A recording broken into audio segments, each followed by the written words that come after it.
Morning all, it's the 8th of March, hope you're all well. I'm just on my way down to the greenhouse now on the plot, and there's something I noticed last night. The trees have started poking their heads up. You will remember these are the early onward variety that I soaked overnight, and there's just one or two poking up now through the top, so they're on the way hopefully. The marigolds have also made an appearance.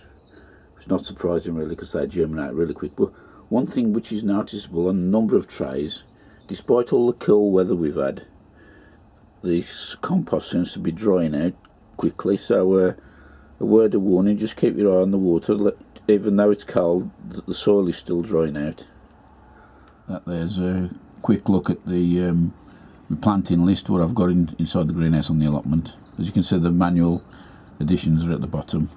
I still need to update the master either on my phone or my computer or iPad, and I'll just print another sheet off. Another one which has made a little appearance overnight is the golden acre cabbage. So you really do need to keep your eye on the seedlings now because they're up in no time. Another thing which is waking up is the Japanese maple. Really I wanted these to stay a bit dormant for a while, because once the greenhouse starts filling out I'll have to move these out to free up some space. There's one other job I need to do now. There's just 2 or 3 beds left to dress and tidy up. This is one of them. I've got a few Swedes left in here which, to be honest, have been a real disappointment. They've hardly put any size on, and I'll dig them up, have a look. We may use them, we may not. But the main thing I do, I want to weed the bed, because this afternoon we've got some rain coming in due, so I want to take advantage of the dry weather while we've still got it. So let's crack on.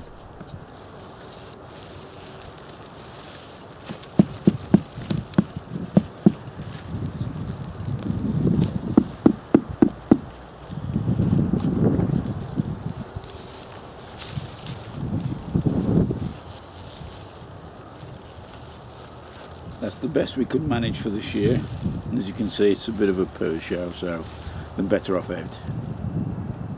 Another handy use there for the pallets. It's got a few of the wood supports that I use for supporting my spreads when I'm in full growth.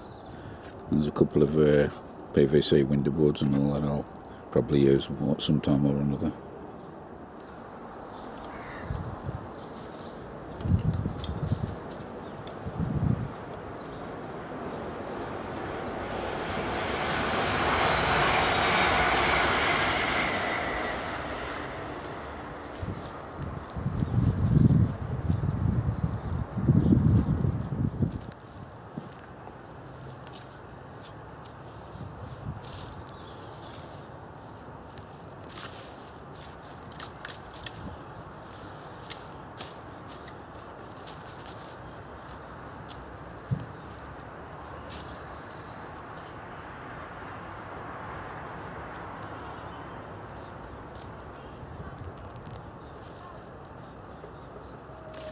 And right on cue, here comes the rain. Still, we managed to get it done. I'll get the manure on another time. It's the 9th of March. I'm in the greenhouse on the allotment now. And we had quite a heavy rain storm last night. It seems as though it lasted all night, because when I come out of the allotment I had a really big surprise. I'll just show you. The rain's still falling now very slightly, but as you can see from there, that's quite amount of water we've had overnight, and it's even worse around here.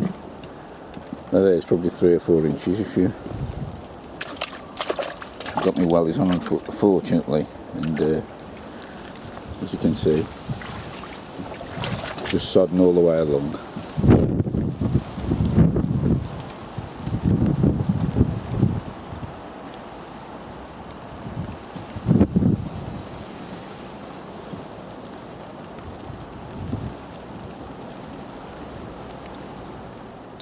I'm a little way behind with the composting. I haven't done any for, well, it's almost 2 weeks now, so I've spent most of this morning composting stuff, putting it through the blender, and I'll just show you what I've done. This is the bucket where the final mix goes in. I've already filled one of these up today, and that's actually gone into the wheelie bin where I did my composting. And this one's probably a third full at the moment. I'll just let you have a look inside. There it is. That's said it's blended kitchen waste, eggshells, banana skins, whatever. And also there's some coffee grounds in there, a bit of rock dust, and also some normal garden compost and that sort of stuff. Yeah, stuff's ready to go in. So there's see eggshells in there, potato peelings, banana skins. So I'll just put those in a little mini blender I got, and then that goes back into the bucket.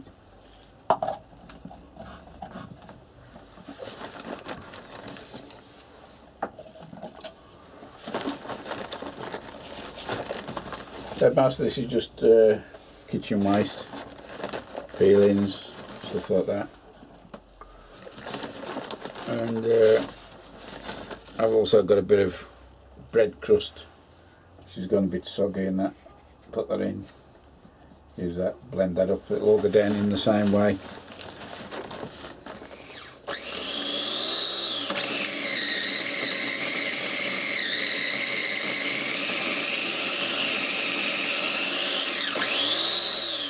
This is it, just come out of the blender. As you can see, lovely stuff it is. Just looking at that mix now, you can see like some grey, or I don't know really what colour you'd call it. What that is, I've added a new ingredient to my mix, and that is blended fish heads. There's actually 3 mackerel I've put in. That looks okay. I've got a mate who does quite a bit of sea fishing, so when he brings his catch home, I might get him to save the heads. So that's another thing I'm going to be keeping in my mix, fish heads. You see, there's a tub of just old style bread crusts that I've blended.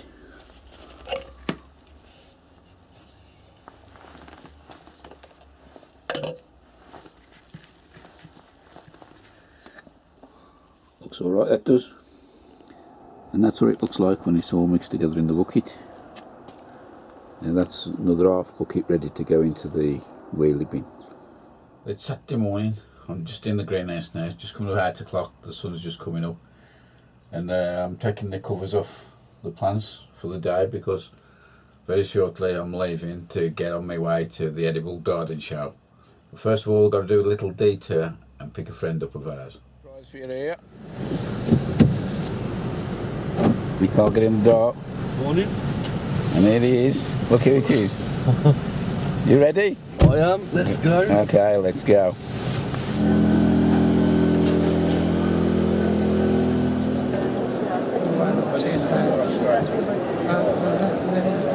Just to try and help people find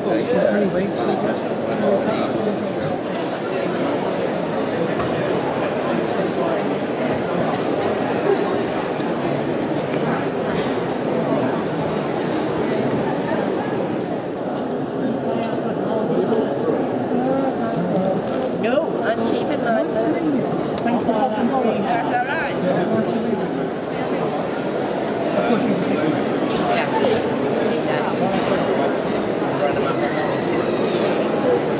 No, I've got it.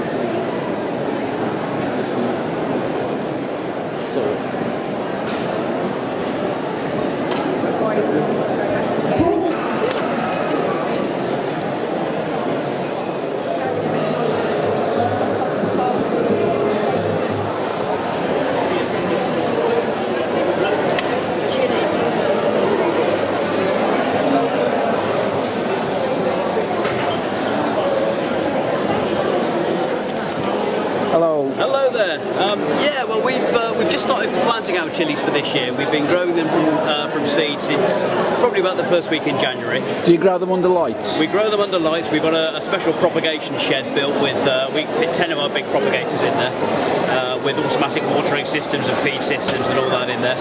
We're growing everything from jalapenos right up to the Carolina Reaper this year. Every year we pick about 30 different varieties to grow, and we vary them each year as well. This year we're trying to grow some of the wild chilies that aren't popularly cultivated, and hopefully we're going to get enough of a yield out of them so that we can actually make some sauces with them later on in the year. That'll be really unusual. We don't think there's anybody else doing that kind of thing at the moment, so it's something we're really looking forward to doing. You want to talk us through what range of sauces you have got on sale today, have you? Well, what we've got today, we've got everything from the very mild sauces right down the sweet chilli sauce end of the range, which is a really sensible, your classic Thai dipping sauce. We've got various they're preserves in the middle of the range. They're reasonably warm, they've got a bit of bite to them but nothing too scary, very sweet, great as chutneys. Then when you get to things like the mango sauce down here, you're playing with the warmer stuff then. That's definitely a hot, fruity sauce. And then we get all the way up to the Carolina Reaper sauce, the Habanero Reaper. That has the hottest chili in the world, the Carolina Reaper in there. Loads of warmth. Not quite our hottest sauce, we do the Trinidad Scorpion flavour, and we've also got our old favourite, the God Slayer.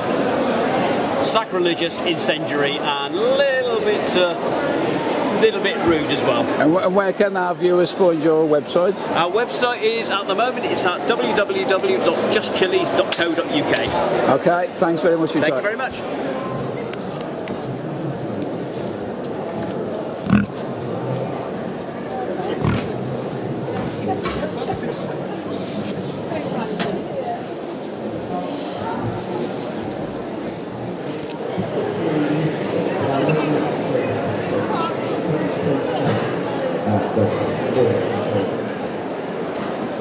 But the cresting is a gene, again, it was a throwback, it was developed, and the feathers of a bird can tell you an awful lot about it. Well, the show's almost closed now, there's only about 10 minutes left, and we've been here since opening, so we've had our money's worth.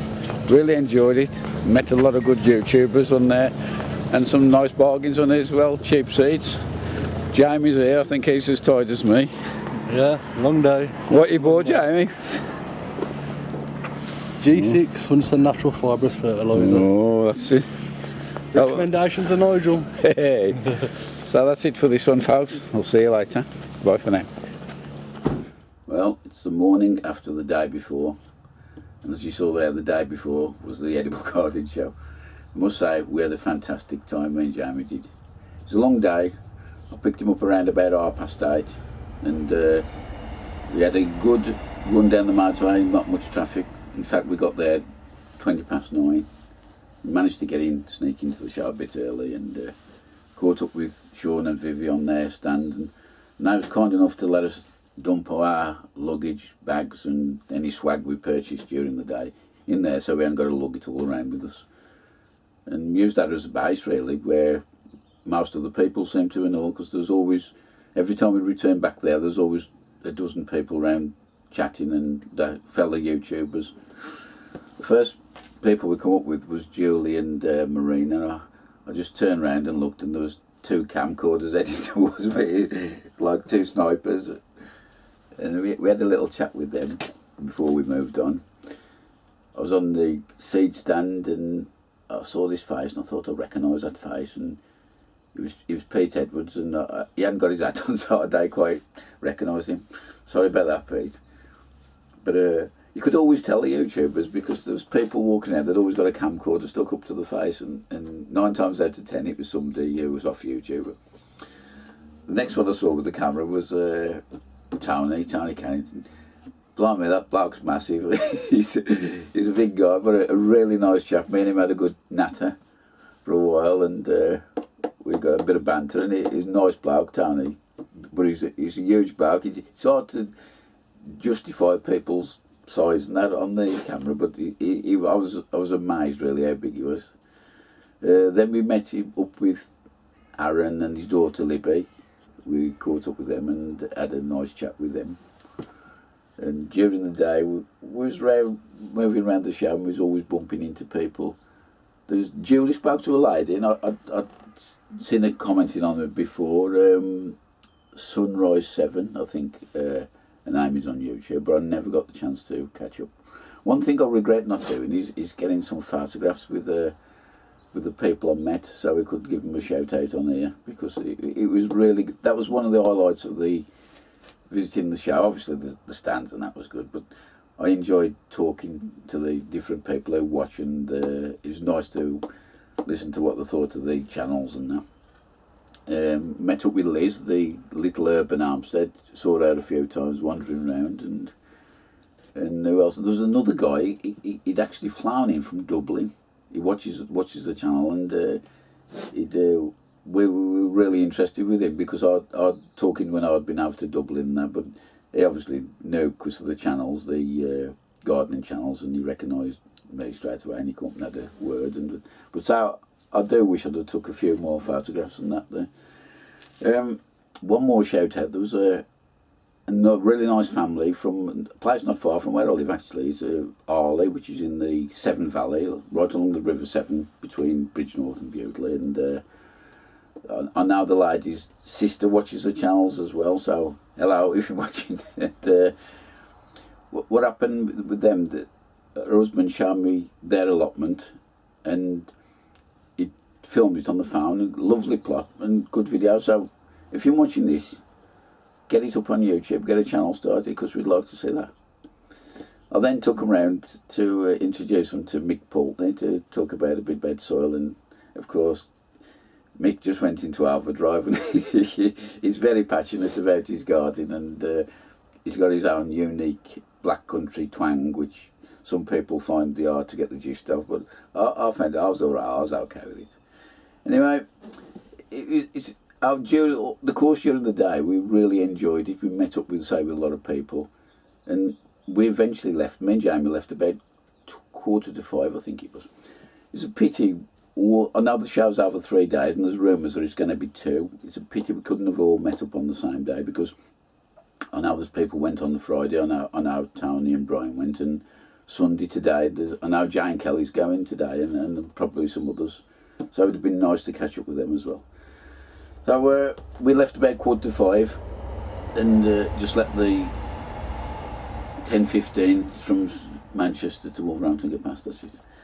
And we left about 4:45, and apart from a quick trip up the M42 the wrong way for one junction, I managed to get back, because I'd got we got a meal booked with some friends over in Shrewsbury, and we got to be there for 7:30. So it was I dropped Jamie off. It was a quick splash and dash for me in the house, changed back out again. Then we eventually got there in time. Anyway, that was all I was going to say. It was a really most enjoyable day. I thoroughly enjoyed it, and I'd like to say thank you to everybody who came and spoke to us, Nata, and that's it. So, just one word, Sutton's. I went to Sutton's stand because I bought some of these Crimson Crush blight-resistant tomatoes.